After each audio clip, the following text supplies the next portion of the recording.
자, 그러면 저번 시간에 한 거 복습하고 진도 나가도록 할게요. 우리 저번 시간에 51페이지부터 53페이지까지 한 거 맞나요? 맞니? 네. 자, 그러면 51페이지 다 같이 피도록 합시다. 집중, 집중. 자, 우리 저번 시간에 군집의 종류에 대해서 했었어요. 군집의 종류는 크게 육상과 수생으로 나누어지게 되고, 육상은 산림, 초원, 사막, 수생은 담수와 해수 군집으로 나누어지게 됩니다. 자, 일단 육상 군집 보게 되면 산림 처음에 나와요.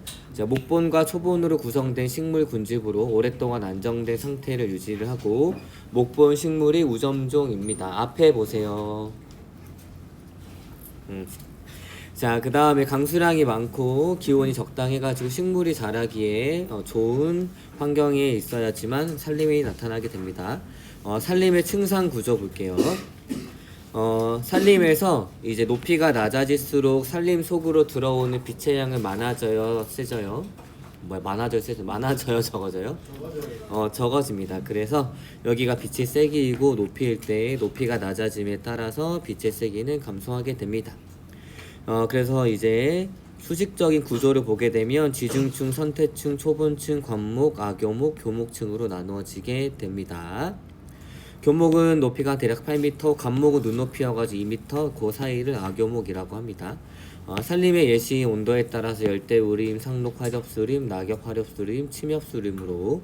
자, 그 다음에 초원은 초본 개체군 중심의 군집입니다.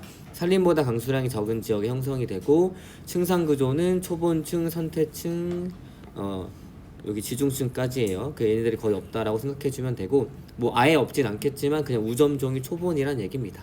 알겠나요? 열대 초원이랑 온대 초원이 있고, 사막 강수량이 매우 적고 식물이 자라기 어려운 지역에 형성을 합니다. 그래서 열대 사막, 온대 사막, 한대 사막이 있어요. 자, 수생 군집, 하천 호수 강에 형성되는 담수랑 바다에 형성되는 해수 군집이 있습니다. 자, 군집의 생태 분포인데 수평이랑 수직 분포예요. 자, 식물 군집은 기온과 강수량 등에 의해서 영향을 받아가지고 서로 다른 형태로 나타나게 되는데, 자, 수평 분포, 요거는 지구 전체를 봤을 때라고 생각을 해주면 됩니다. 여기가 저위도, 여기가 고위도예요. 저위도 지방으로 갈수록 기온이 높고 고위도 지방으로 갈수록 기온이 낮아지게 됩니다. 그리고 여기에서는 이쪽으로 갈수록 강수량이 많고 여기로 갈수록 강수량이 적어요. 자, 기온이 높은 곳에서는 강수량에 따라서 열대우림, 열대초원, 열대사막, 그 다음 여기 중위도 지역에서는 낙엽수림, 온대초원, 온대사막, 좀 더 높은 데는 침엽수림, 그 다음 툰드라가 생기게 됩니다. 그래서 고위도로 갈수록 기온이 낮아지게 되고 열대우림, 낙엽수림, 침엽수림으로 이렇게 산림이 변해요. 자, 그 다음에 수직 분포입니다. 요거는 한 지역에서 높이에 따라서 어떻게 변하는지인데, 높이에 따라서 즉 고도가 높아질수록 기온은 낮아지게 됩니다. 그래서 상록 화렵수림, 낙엽 화렵수림에서 호남립, 침엽수림, 관목대로 이렇게 변하게 되고, 북쪽보다 남쪽이 따뜻하기 때문에 좀 더 이제 고도가 높아도 상대적으로 기온이 높은 곳이 존재합니다. 알겠나요? 그 다음에 천이는 여러분들 기출에 많이 나오는 내용이니까 꼭 잘 복습해줘야 합니다. 알겠죠? 자, 그럼 천이는 뭐예요? 천이. 시간이 지남에 따라 군집의 종류와 특성이 달라지는 현상. 오, 정확합니다. 어떻게 이렇게 정확하게 알았지? 그래서 천이라고 하는 것은 시간이 지남에 따라 군집의 종 구성과 특성이 달라지는 현상인데, 천이는 크게 1차 천이와 2차 천이로 나누어지게 되고, 1차 천이는 건성 천이와 습성 천이로 나누어지게 됩니다. 1차 천이와 2차 천이 중에 토양이 없던 불모지, 맨땅, 용암지대에서 시작이 되는 건 누구예요? 1차 그 다음에 원래 식물이 있던 곳에서 산사태 혹은 산불 등으로 식물 군집이 파괴되고 토양이 존재한 상태에서 진행되는 천이를 2차 천이라고 합니다. 좋아요. 자, 1차 천이 토양이 없는 불모지에서 시작되는 천이입니다. 척박한 땅이에요. 토양이 없어요. 그런데 지류류, 이기류가 들어오고, 특히 지류류가 먼저 개척자로 들어오면서 산성 물질을 내뿜기 때문에 요 바위나 이런 용암돼지 등이 풍화가 되면서 토양이 만들어지게 됩니다. 그러면서 이끼류가 들어오게 되고 그 다음에 초원 풀들이 자라기 시작을 해요. 그래서 여기까지는 토양의 형성 속도와 수분량이 천이의 주요 요인인데 초원부터는 이제 빛의 세기가 천이의 주요 요인입니다. 자, 초원 다음에 이제 어떤 애들이 자라나면 눈높이 정도의 관목들이 자라기 시작합니다. 일단 원래 이끼가 있었는데 풀들이 나니까 풀보다는 이끼가 좀 더 높이가 낮죠. 그러니까 경쟁에서는 풀이 이겨가지고 초원이 만들어지게 되고, 그 다음에 이 초원과 관목이 경쟁했을 때는 관목이 남으니까 풀보다 높게 자라겠죠. 그래서 빛에 대해서 누가 이겨요? 관목이 이기기 때문에 우점적인 관목이 돼서 관목림이라고 부릅니다. 자, 그 다음에 요 관목림 사이에 이제 양수의 씨앗들이 오기 시작하는데, 양수의 씨앗들은 날개가 달리거나 좀 더 가볍기 때문에 먼저 들어오기 시작합니다. 자, 양수와 음수 둘 다 교목이라고 했어요. 교목은 높이가 한 8m 이상 자라는 애들이죠. 그러니까 양수림이 들어와서 양수가 자라기 시작하면 이 관목보다 훨씬 더 높게 자랍니다. 그럼 빛에 대한 경쟁에서 양수와 관목 중에 누가 이겨요? 양수가 이기게 됩니다. 알겠죠? 그래가지고 양수가 우점종인 양수림이 나오게 되고, 자, 그런데 양수림 내부에서는 빛이 잘 들어와요, 안 들어와요? 안 들어옵니다. 그러니까 양수의 묘목이 빛이 잘 안 들어오는 데서 살 수 있어요, 없어요? 없으니까 음수의 묘목이 경쟁에서 이겨가지고 양수와 음수가 섞여있는 혼합림이 되고, 나중에는 이 음수들이 자라가지고 햇빛을 다 덮기 때문에 여기에 있던 양수들이 햇빛을 잘 못 받아요. 그래서 빛에 대한 경쟁에서 음수가 이기기 때문에 음수림이 되고, 음수림이 되면은 더 이상 변하지 않는 상태이기 때문에 극상이라고 불러줍니다. 알겠나요? 자, 그 다음 습성천이는 빈영양우에서 부영양우에서 이제 여러가지 흙이나 부유 물질들이 쌓이면서 이끼로 수번이 되고, 그 다음 여기 풀들이 자라면서 이제 같은 과정이 진행이 됩니다. 자, 자세한 내용들은 이렇게 있고, 양수와 음수에서 양수 소나무, 은행나무, 버드나무 꼭 외우고, 음수에서 참나무, 밤나무, 싱갈나무, 떡갈나무 꼭 외우도록 하세요. 알겠죠? 자, 그 다음에 2차 천이는 식물 군집, 기존의 식물 군집이 산불이나 산사태 등으로 파괴된 후 토양이 남아있는 곳에서 시작되는 천이로, 토양이 남아있어가지고 기존의 종자 뿌리 등에 의해서 시작이 돼서 초원부터 시작이 됩니다. 그리고 1차 천이보다 빠르게 진행이 됩니다. 까지 했나요? 자, 그러면 이제 54페이지 진도를 나가보도록 하겠습니다.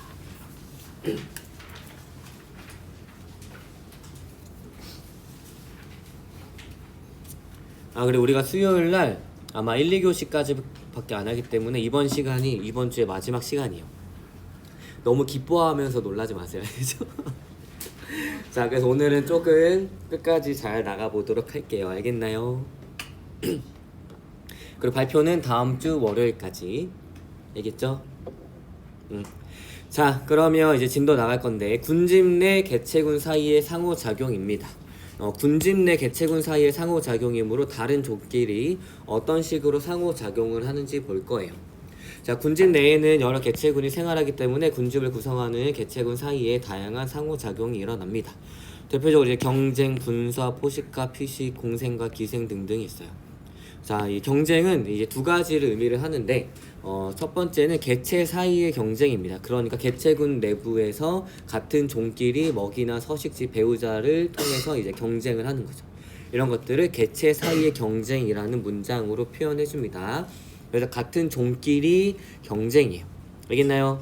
그러니까 종 내부에서 경쟁이기 때문에 종내 경쟁이라고 하고, 같은 종끼리 경쟁이기 때문에 같은 종 사이의 경쟁이라서 동종 간 경쟁이라고 합니다. 그러니까 얘네들이 다 같은 말이라고 생각을 해주면 좀 편할 것 같아요. 알겠나요? 그 다음에 또 어떤 경쟁이 있냐면 개체군 사이의 경쟁, 서로 다른 종끼리 경쟁하는 게 있어요. 이런 것들을 이제 군집 내부의 경쟁, 즉 다른 종끼리의 경쟁이라고 해주고, 개체군 사이의 경쟁이라는 말로 표현이 됩니다. 그래서 여러분들이 일반적으로 수능을 볼 때 표현되는 대부분의 경쟁의 의미는 개체군 사이에 서로 다른 종끼리의 경쟁을 의미한다라고 생각을 해주면 돼요. 서로 다른 종끼리 경쟁이니까 다를 이자 써가지고 이종 사이의 경쟁이라고 얘기를 해줍니다. 이종 간 경쟁이라고 하고, 이런 것들을 종 사이에서의 경쟁이 일어나서 이제 종 간 경쟁이라고 표현을 해줍니다. 그래서 개체군 사이의 경쟁, 군집 내부의 경쟁이나 이종 간 경쟁, 종간 경쟁은 같은 말이라고 생각해주면 될 것 같아요. 알겠나요? 알겠니? 자, 근데 우리는 군집 내 개체군 사이의 경쟁이니까 어떤 거냐면 이렇게 이종 간 경쟁에 대해서 배워볼 겁니다. 혹은 종간 경쟁에 대해서 배울 거예요. 알겠나요? 자, 종간 경쟁 보도록 할게요. 자, 생태적 지위 기억나나요? 얘가 먹는 먹이, 사는 곳, 이걸 다 합쳐가지고 생태적 지위라고 합니다. 생태적 지위가 유사하다는 말은 먹이랑 서식지 지위가 같다는 얘기고, 생태적 지위가 다르다라고 표현하려면 먹이나 서식지 혹은 둘 다 다르면 생태적 지위가 다르다라고 얘기를 해줄 수 있어요. 자, 생태적 지위가 유사한 두 종 사이에 개체군이 함께 살면서 개체군 사이에서 한정된 자원이나 서식지를 차지하기 위해서 종간 경쟁이 일어나게 됩니다. 알겠나요? 자, 그러면 A라는 종이랑 B라는 종이랑 생태적 지위가 동일해가지고 막 경쟁을 해. 그러다가 계속 경쟁하면서 그 지역에서 같은 먹이를 먹으면서 살 수도 있지만 어떤 경우도 있냐면 아예 한 종을 없애버리는 경우도 있어요. 알겠나요? 경쟁에서 져서 그 특정 지역에서 그 종이 사라질 때가 있습니다. 그런 것들을 뭐라고 표현해 주냐면 경쟁 베타의 원리라고 얘기를 해줍니다. 경쟁을 해가지고 베타시켰어. 아예 그 지역에서 없애버렸습니다. 그럴 때는 뭐라고 생태학적으로 표현해 주냐면 경쟁 베타의 원리가 적용됐다라고 표현을 해줍니다. 자, 두 개체군이 경쟁한 결과 경쟁에서 이긴 개체군은 살아남고 경쟁에서 진 개체군은 경쟁 지역에서 사라지는 현상이 있는데 이런 현상이 나타나면 경쟁 베타의 원리가 적용되었다라고 생태학에서 표현한다는 얘기예요. 알겠나요? 무조건 경쟁 베타의 원리가 적용이 돼서 한 종이 완전히 사라지는 게 아니라 경쟁 베타의 원리가 적용이 될 때도 있고 경쟁 베타의 원리가 적용이 안 돼서 두 종이 계속 경쟁하면서 살아갈 수도 있어요. 알겠나요? 근데 여러분들 이런 것들을 그래프를 통해서 구분할 수 있어야 합니다. 자, 예시로 두 종의 집신벌레의 경쟁에 대해서 한번 보도록 할게요. 자, 생장 곡선이 나타났습니다. 시간에 따라서 개체수가 나타나 있고 요거는 이제 각각 단독 배양했을 때예요. 그래서 집신벌레는 두 개가 같은 환경에서 키웠을 때 단독 배양했을 때는 집신벌레라는 애들은 여기가 이 정도가 환경 수용 능력인 거고 환경 수용력인 거고 애기 집신벌레는 요 정도입니다. 자, 그런데 이제 혼합 배양을 할 거예요. 혼합 배양을 했는데 어떤 결과가 나왔냐면 요런 결과가 나왔습니다. 같이 사는 애들을 하나의 수조에서 동일한 조건에서 키운 거예요. 자, 그랬을 때 어떻게 됐어? 집신벌레가 거기에서 완전히 사라졌죠. 요런 그래프가 있으면 얘네들은 경쟁 베타의 원리가 적용됐다라고 표현해주면 됩니다. 알겠나요? 자, 그러면 경쟁 베타의 원리가 적용되지 않았을 때는 어떻게 되냐면 요런 식으로 돼요. 자, 어떻게 되냐면 단독 배양 시보다 둘 다 환경 수용력이 감소하게 됩니다. 서로가 서로한테 환경 저항이 됐다는 얘기예요. 알겠나요? 그렇지만 두 종이 완전히 사라지진 않았죠? 거기에서 계속 경쟁하면서 살고 있어요. 그래서 얘네들은 그냥 경쟁만 했다라고 표현해주고 한 종이 사라진 경우에는 경쟁 베타의 원리가 적용되었다라고 표현을 해줍니다. 두 개의 차이점 알겠어요? 둘 다 경쟁을 해요. 그런데 한 종이 완전히 사라지게 되면 경쟁 베타의 원리가 적용됐다라고 표현해주는 거고 두 종이 계속 살면서 경쟁만 한다 그러면 경쟁 베타의 원리가 적용됐다라고 표현하지 않습니다. 알겠나요?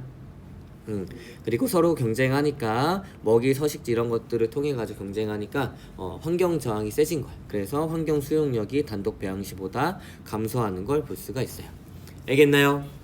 자, 그런데 이런 경쟁을 피하려고 하는 경우가 있겠죠? 자, 이런 것들을 분서라고 합니다. 자, 이런 거 분서는 무엇이냐면 생태적 지위의 분화예요. 생태적 지위는 다시 얘기하면 먹이 지위와 서식지 지위를 표현을 합니다. 그런데 생태적 지위가 비슷한 개체군들이 경쟁을 피하기 위해서 먹이나 서식지, 활동 시기, 산란 시기 등을 달리하는 것을 분서라고 합니다. 근데 우리는 대표적으로 먹이와 서식지 분리에 대해서 볼 거예요. 자, 먹이 분리는 먹이를 다르게 하는 것이고 서식지 분리는 생활 공간을 다르게 하는 것입니다. 자, 일단 한번 볼게요. 여기가 서식지 범위인 거고 여기가 먹이의 종류입니다. A종은 여기서부터 여기까지 먹고 서식지는 여기서부터 여기까지 사는 거야. 그리고 B종은 여기서부터 여기까지 먹이를 차지를 하고 서식지는 여기서부터 여기까지 차지를 합니다. 그럼 여기 겹치는 부분이 있겠죠? 여기에서 경쟁이 일어나게 되는 거예요. 알겠나요? 그러면 분서라고 하는 것은 이 경쟁이 일어나는 지역을 없앤다라고 생각을 해주면 돼요. 자, 첫 번째는 먹이를 분리하는 겁니다. 먹이가 겹치지 않도록 A종은 여기서부터 여기까지만, B종은 여기서부터 여기까지만 먹어서 경쟁하는 지역을 없앴어요. 이런 것들을 먹이 분리라고 얘기를 해줍니다. 분서의 한 종류예요. 알겠나요? 자, 혹은 서식지 분리라는 게 있습니다. 여기가 서식지 범위 먹이의 종류인데 먹이는 겹치는 부분이 있어요. 그렇지만 서식지를 달리해서 두 종이 경쟁하는 지역을 사라지게 합니다. 이런 것들을 서식지 분리라고 얘기를 해줍니다. 알겠나요? 자, 그러면 이제 분서의 예시 한번 볼게요. 솔새, 그 다음에 피라미와 은어, 그 다음 피라미와 갈견이입니다. 자, 솔새예요. 솔새. 솔새는 약간 참새만한 조그만한 새들인데, 그래서 아마 여러분들이 흔히 보는 참새라고 생각하는 것들 중에 참새가 아닌 경우도 좀 많았을 거예요. 그래서 뭐 참새가 아니라 뭐지? 딱새일 수도 있고 곤줄박이일 수도 있고, 그 다음에 이런 솔새일 수도 있고, 그 다음에 오목눈이 이런 거일 수도 있습니다. 아무튼 솔새라는 게 살아요. 북아메리카 솔새는 한 나무에서 여러 종이 서식하지만 경쟁을 피하기 위해서 위치를 달리하며 생활합니다. 이런 것들을 서식지 분리라고 하는 거예요. 이렇게 생긴 애들은 고층에 살고 얘네들은 여기 좀 아래층에 사는 거지. 알겠나요? 이렇게 같은 나무지만 서로 위치를 달리해서 살고 있습니다. 그래서 위에서 너무 시끄러우면 뭐라고 하겠죠? 층간소음으로. 자, 그러면 이제 자, 볼게요. 자, 이제 은어, 피라미와 은어입니다. 알겠나요? 자, 피라미는 은어가 없을 때는 하천 중앙에서 녹조류를 먹고 삽니다. 하지만 은어가 이주해 오면 피라미는 하천 가장자리로 이동을 하고 자신이 원래 녹조류를 먹고 살아야 되는데 그냥 수서 곤충을 먹고 살아요. 그리고 은어는 하천 중앙에서 녹조류를 먹고 삽니다. 원래 은어가 없었다면 피라미는 정중앙에서 녹조류를 먹고 살았을 텐데 은어가 들어오면서 피라미가 위치도 피하게 되고 먹이도 다르게 하는 거예요. 그래서 이 분서라는 게 먹이만 다르게 할 수도 있고 서식지만 다르게 할 수도 있고 둘 다 다르게 할 수도 있습니다. 그래서 이 경우에는 먹이와 서식지를 분리를 둘 다 했어요. 자, 그 다음에 피라미와 갈견이 분서인데, 자, 수서곤충, 유기물, 식물성 플랑크톤을 먹고 사는 피라미가 사는 곳에 수서곤충을 주로 먹는 갈견이가 이주해 오면 피라미가 그냥 수서곤충을 그 갈견이란 물고기한테 주는 거예요. 그래서 피라미는 수서곤충을 적게 먹고 유기물과 식물성 플랑크톤을 주로 먹어 이제 갈견이와 경쟁을 피합니다. 이런 것들은 이제 먹이가 분리가 된 거예요. 알겠나요? 왜? 왜? 아니에요.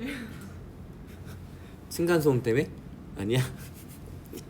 자, 그러면 이제 그림 보도록 할게요. 자, 그림은 조간대 지역에 서식하는 따개비 A종과 B종입니다. 조간대가 뭐예요? 조간대.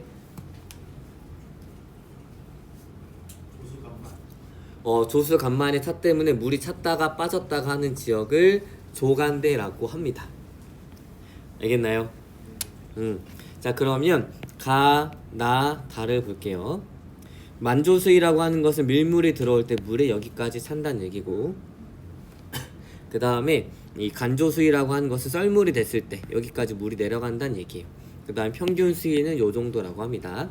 근데 따개비가 A종이랑 B종 둘 다 있어요. 그런데 둘이 같이 살 때는 A종은 여기서부터 여기까지, 그 다음에 B종은 여기서부터 여기까지만 삽니다. 됐나요? 자, 그런데 이 지역에서 A종을 한번 제거해 봤어. 그랬더니 A종이 있던 자리에 요 B종이 올라가요, 안 올라가요? 안 올라와요. 안 올라갑니다. 왜? 안 올라갈까? 이건 판단할 수 있겠지. 여기 못 올라간 게 A종 때문이 아니야? 아닙니다. 그냥 이 따개비 B종은 요 평균 수위 아래에서만 살 수 있어요. 그러니까 환경적 요인 때문에 여기까지 못 올라가는 거지. 됐나요? 자, 그런데 요 지역에서 B종을 제거를 했어요. 그랬더니 B종이 있던 자리에 A종이 내려와서 살았지. 자, 그러면 A종이 내려와서 살지 못했던 이유, B종이 있었을 때 뭐 때문이야? B종 때문입니다. 알겠나요? 그래서 여기에선 A종이 B종 때문에 살지 못했던 거예요. 그럼 여기에서는 A종이랑 B종이랑 뭘 하겠어? 경쟁을 했겠지.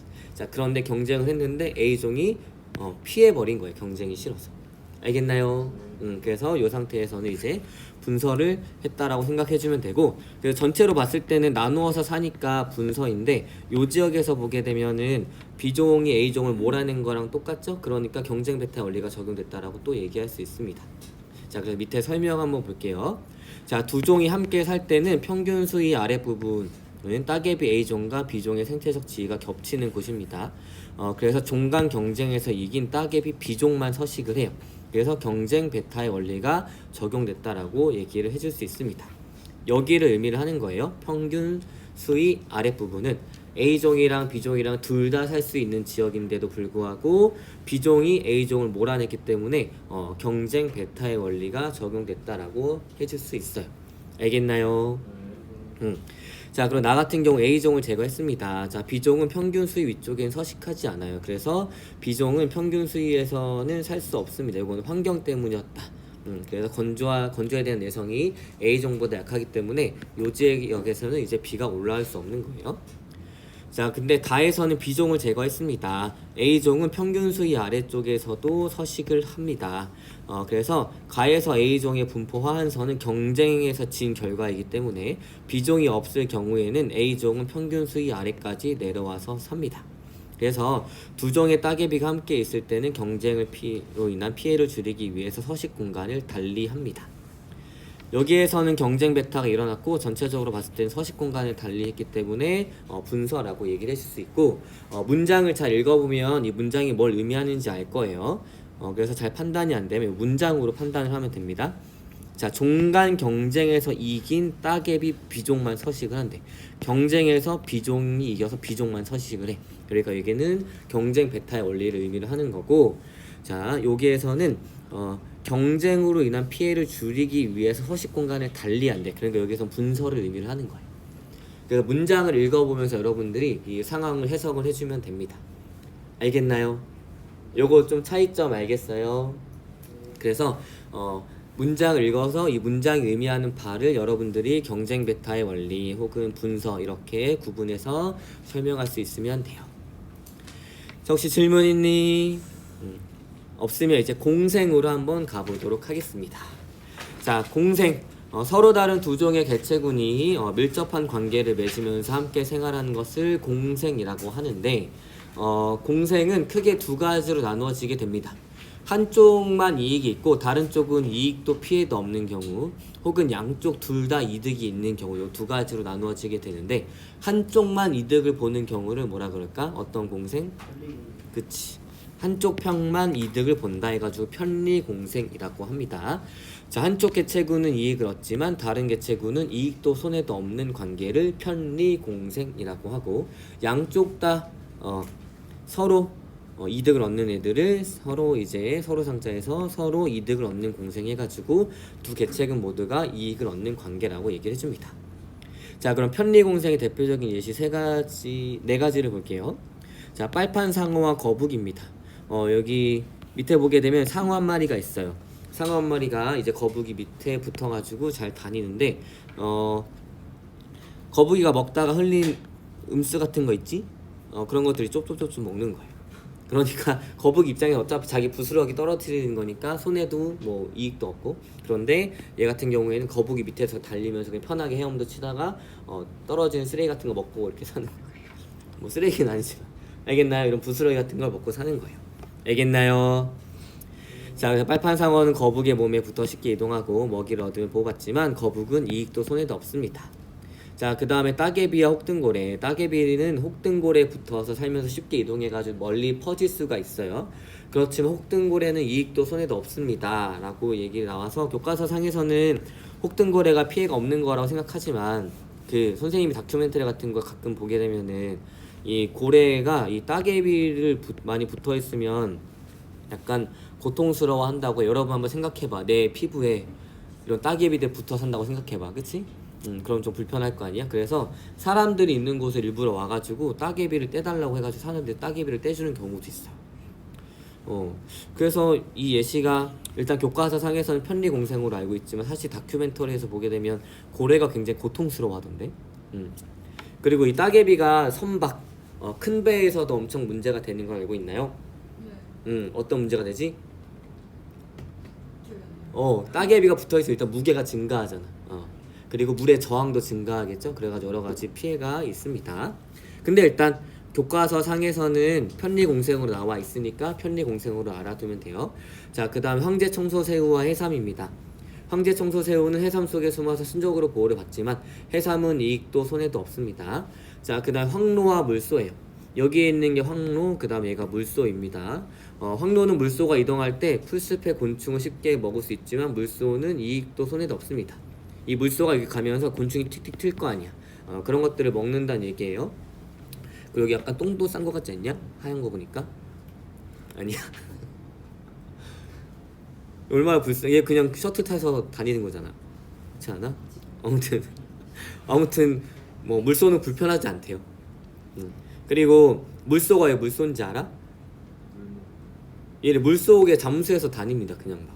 그래서 물소 영상 찾아보면 물속에 물소가 잠수해서 다니는 거 볼 수가 있어요. 아무튼 황로와 물소가 이제 편리공생이고 황로가 이득을 얻는 데 해당합니다. 그래서 글을 읽고 여러분들이 편리공생인지 이런 것들을 구분할 수 있으면 돼요. 자, 그 다음 상리공생. 두 개체군 모두가 이익을 얻는 관계 볼게요.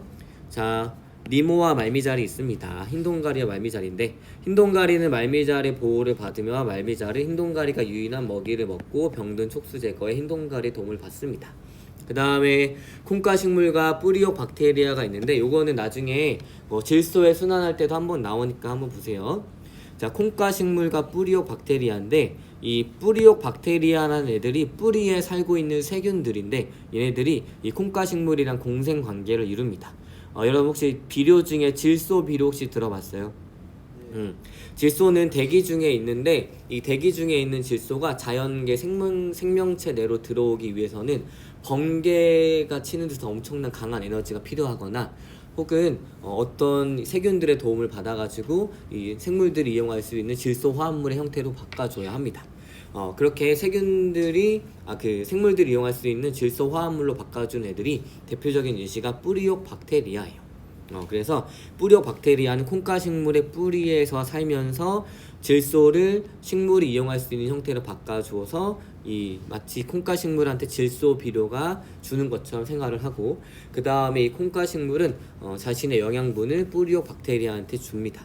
그래서 여기 뿌리의 혹처럼 이렇게 달려있는 게 뿌리옥 박테리아가 사는 곳이에요. 자, 콩가식물은 뿌리옥 박테리아가 고정해준 질소를 이용을 하고 뿌리옥 박테리아는 콩가식물로부터 양분을 공급받습니다. 자, 그 다음에 꽃과 곤충이에요. 꽃은 벌에게 꿀을 제공하고 벌은 꽃의 수분을 돕습니다.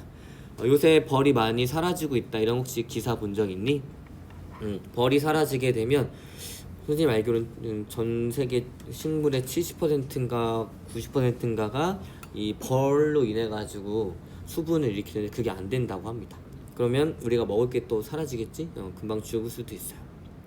자, 그 다음에 개미와 진딧물 볼게요. 진딧물이 뭐예요? 진딧물? 얘가 개미고 얘가 진딧물이지.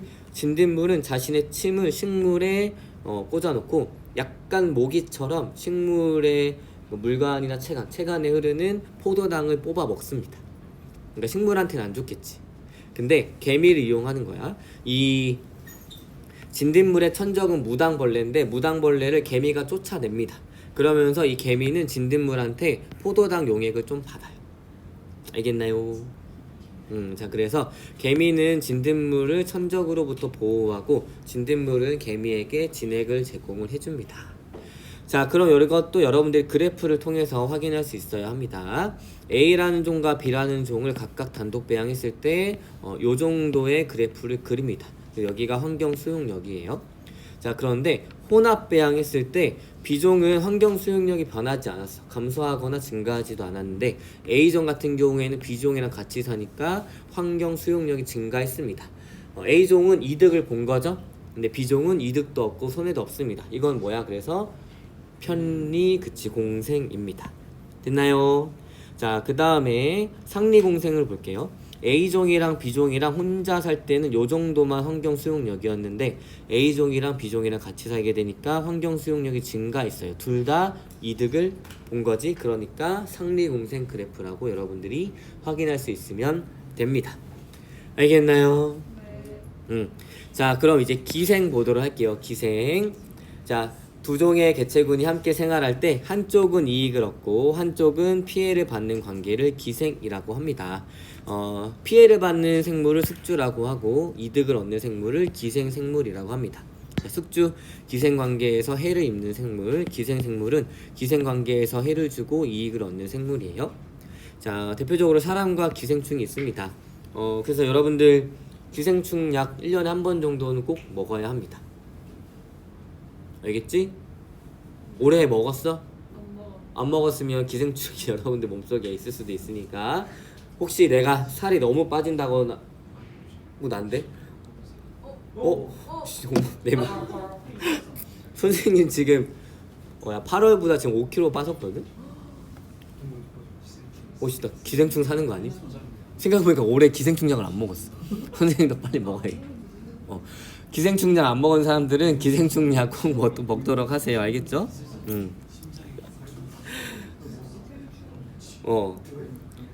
그래서 이제 얘들아 기생충의 알이 뭐를 통해서 몸 밖으로 나올 것 같아?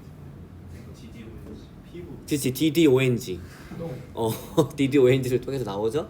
그래서 동종의 똥냄새가 제일 역하게 느껴지는 게 이런 거야. 왜냐면 동종의 똥에는 기생충의 알들이 혹은 기생충이 살 수 있기 때문에 내가 거기 접촉하게 되면 내가 같은 종이니까 기생충 감염률이 엄청 높아지겠지. 그러니까 동종의 똥냄새가 가장 역하게 느껴져서 빨리빨리 피할 수 있게 해주는 거야. 알겠나요? 그렇게 진화하게 된 거야. 그 다음에 겨우살이와 다른 생물이 있고 그 다음에 개와 벼룩이 있고 애벌레와 기생벌이 있는데 벼룩 얘기하는 게 요새 빈대 문제가 많은 거 알죠? 네. 서울에 빈대가 엄청 많이 출몰한다는데 그래서 이제 막 찜질방 이런 데서도 막 올마오고 막 이런다고 하니까 택배 상자에도 껴오고 빈대 막 사람 피부 가까이 오니까 갑자기 틈에서 확 나오는 거 봤어? 빈대가 사람 체온에 엄청 민감하게 반응한대요. 그리고 빈대는 모기는 보통 우리 몸에 구멍을 때 원샷 원킬이거든. 근데 빈대는 잘 못 찾는데 그래서 여러 번 찌른대. 그래서 팔에 자고 일어났는데 점점점점으로 약간 붉은색으로 있으면 이게 빈대구나 이렇게 생각해주면 되고 빈대는 뭘로 제거해야 되냐면 한 50도씨 이상으로 살균 소독하면 없어진대요. 그래서 건조기 있는 사람들은 건조기로 옷 말리고 아니면은 옷 같은 거 좀 삶고 스팀 청소기로 좀 바닥 좀 닦고 뭐 이러면은 빈대를 좀 제거할 수 있다고 합니다. 그래서 택배 상자 너무 집안에 오래 두면 좋지 않아요. 바퀴벌레 알도 껴있을 수도 있고 이것저것 벌레가 또 있을 수도 있습니다. 알겠나요? 자, 그 다음에 애벌레와 이제 기생벌인데 이 기생벌은 어떤 애들은 벌이긴 벌인데 자신의 알을 다른 곤충의 애벌레 속에다가 놨습니다. 그럼 애벌레 속에서 알이 부화가 돼서 그 애벌레가 자신의 숙주 애벌레를 먹으면서 자라요.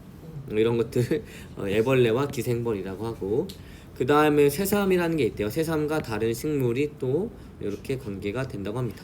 그래서 얘가 숙주인 거고 얘가 기생한다고 해요. 자, 그러면 이제 포식과 피식에 대해서 한번 알아보도록 하겠습니다. 우리 오늘 여기까지 다 할 거예요. 58페이지까지가 목표입니다. 자, 그러면 이제 포식과 피식에 대해서 한번 알아보도록 할게요. 자, 군집을 구성하는 서로 다른 종 사이에 먹고 먹히는 관계를 포식과 피식이라고 합니다.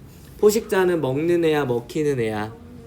먹는 애. 피식자는 먹히는 애입니다. 그래서 포식자는 다른 생물을 잡아먹는 생물로 포식자를 피식자의 천적이라고도 표현을 하고 피식자는 먹이가 되는 생물입니다.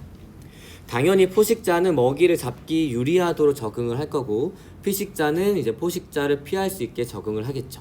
맞나요? 선생님이 목이 가고 있지만 수업은 계속 할 거예요. 자, 볼게요.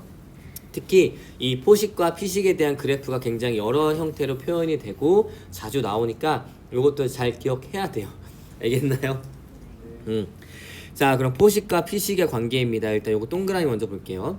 자, 피식자 먹이가 증가했어. 그럼 먹는 애도 증가하겠지? 먹는 애가 증가하면 먹이가 다시 감소하겠지? 먹이가 감소하면 다시 먹는 애가 감소할 거야. 먹는 애가 감소하면 다시 먹이가 증가할 거예요. 자, 이런 식으로 증가함이 계속 반복이 된다는 얘기예요. 그래서 이 포식과 피식을 개체수로 시간에 따른 개체수로 표현하면 요런 형태의 그래프로 나타내게 됩니다. 자, 그러면 요 파란색과 붉은색 중에 포식자, 피식자를 여러분들이 구분을 해야 되는데 이거야. 얘가 만약에 먹는 애가 증가하면 먹이가 증가해? 아니지? 그러니까 얘가 먹이가 되는 거야. 먹이가 증가하니까 먹는 애가 증가하고 먹이가 감소하니까 먹는 애가 감소하게 되는 겁니다. 그래서 두 개의 그래프 중에 빠르게 구분할 때는 먼저 상승해서 피크를 먼저 치는 걸 피식자라고 생각해주면 포식자, 피식자를 좀 찾기가 편할 거예요. 알겠나요? 요런 주기성을 보이는데 먼저 피크 치는 게 피식자구나, 먹이구나 라고 생각을 해주고 잘 떠오르지 않으면 방금 선생님이 했던 거 한번 해보는 거야. 먹는 애가 증가하면 먹이는 감소해야 되는데 증가하잖아. 그러니까 먹이가 증가할 때 먹는 애가 증가한다. 그래서 얘가 피식자, 얘가 포식자다. 이렇게 구분을 할 수 있으면 됩니다. 알겠나요? 자, 그래서 먹이 사슬에서 포식자와 피식자의 개체수 변화는 서로 영향을 미칩니다. 그래서 포식자와의 개체수와 피식자의 개체수가 서로 주기적으로 변동을 나타내기도 합니다. 자, 포식자는 피식자의 개체군의 생장을 조절하는 요인으로 작용하며 포식과 피식은 생태계 평형을 유지하는 데 중요한 역할을 합니다. 알겠나요? 자, 요런 그래프가 나올 수 있고 또 그 다음에 이런 그래프가 나올 수가 있어요. 어떤 형태로 나오냐면 요렇게 가려집니다. 그래서 그러니까 여기가 포식자, 피식자라고 안 알려주고 여기가 그냥 A종의 개체수, B종의 개체수, 그 다음에 D종의 개체수, 뭐 E종의 개체수 이런 식으로 나오는데 여러분들이 요 변화를 보고서 A랑 B 중에 누가 포식자고 누가 피식자인지 구분할 수 있어야 된다는 얘기예요. 알겠나요? 자, 그러면 일단은 구분하기 전에 미리 요거를 아는 상태에서 어떻게 이 그래프를 해석을 하는지 먼저 보도록 하겠습니다. 자, 영역이 크게 네 가지로 나누어지게 되는데 시간에 따라서 요거는 피식자와 포식자 둘 다 상승을 하는 거고 여기는 포식자는 증가하지만 피식자는 감소하는 거고 여기는 이제 피식자도 감소하고 포식자도 감소하는 거고 여기는 이제 포식자는 감소하고 피식자는 증가하는 상태인 거예요. 얘를 어떤 식으로 묶었냐면 요렇게 하나, 둘, 셋, 네 개로 묶은 겁니다. 그래서 피식자가 증가했을 때 포식자가 증가하는 게 첫 번째 경우, 그 다음에 포식자가 증가해서 피식자가 감소하는 게 두 번째, 피식자가 감소하니까 포식자가 감소하는 거 세 번째, 포식자가 감소하니까 피식자가 증가하는 걸 네 번째로 묶은 거예요. 그래서 요 각각 영역이 여기에 해당을 하는 겁니다. 자, 그래서 첫 번째 여기는 포식자가 증가해서 피식자가 증가하는 거예요. 그래서 둘 다 증가하는 부분이에요. 그 다음에도 두 번째는 포식자는 증가하지만 피식자는 감소하는 경우가 여기 그래프에 해당하는 거고 여기 세 번째는 피식자가 감소해서 포식자도 감소하는 경우에 해당하는 거고 여기 네 번째는 포식자가 감소하니까 피식자는 증가하는 경우를 얘기를 해주는 겁니다. 됐나요? 자, 그래서 얘가 완전히 동그라미로 나오지 않을 수도 있어요. 그냥 시간에 따라서 얘네들의 개체수를 측정하기 때문에 뭐 이런 식으로 나올 수 있습니다. 그래서 여기서 봤을 때 둘 다 증가한다. 여기는 전체적으로 하나는 증가, 하나는 감소한다. 이런 식으로 구분을 해줘서 뭐가 포식자고 뭐가 피식자인지 알 수 있어야 합니다. 요 화살표의 방향은 시간의 방향이에요. 알겠나요? 자, 그러면 요거 한번 해봅시다.